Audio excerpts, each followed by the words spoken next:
न होगी महापुरुषों की दुनिया, है ना।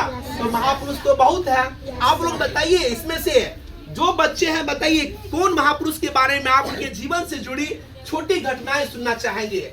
किसी का नाम बताइए आप लोग बताइए। चलिए, बहुत सी आवाज आ रही है। महात्मा गांधी के बारे में सुनेंगे।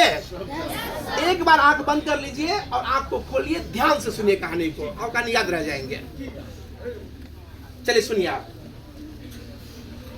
एक नन्हा सा बालक था और उनकी माँ उपवास किया करती थी। उपवास में यह नियम था कि वह कोयल का आवाज सुन करके ही भोजन किया करती थी, है ना। कोयल का आवाज सुन करके ही भोजन किया करती थी। लेकिन वह नियम था, जब तक कोयल आवाज नहीं देता तब तक उनकी माँ भोजन नहीं करती। एक दिन की बात है, कोयल आवाज नहीं दे रहा था। वह नन्हा सा बालक अपनी माँ को देख करके बड़ा दुखी हुआ और वह सोचा कि मेरी माँ अभी तक अन्न जल ग्रहण किए बिना भूखी प्यासी है।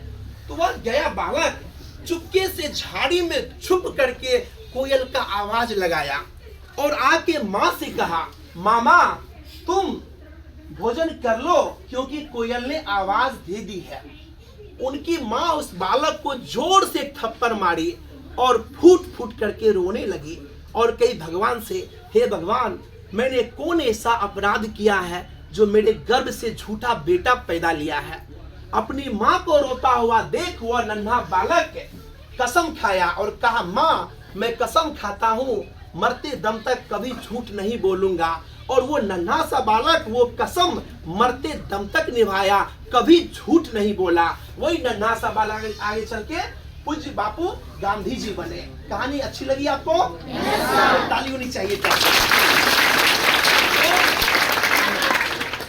तो ये कहानी हमें यह सीख देती है कि एक छोटा सा घटना गांधी जी के जीवन में ऐसा आया जो उन्होंने बड़ा प्रतिज्ञा कर लिया। क्या प्रतिज्ञा कर लिया? कि हम कभी झूठ नहीं बोलेंगे, है ना।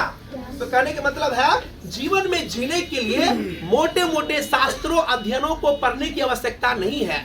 कब एक छोटी सी कहानी आपके जीवन को परिवर्तन कर देगी आपको पता भी नहीं चलेगा। अब आपको सुनाएंगे एक ऐसे मतलब ज्ञानी महाज्ञानी संत की कहानी जो आप सुनेंगे तो कहेंगे वाह क्या कहानी है। सब रेडी है?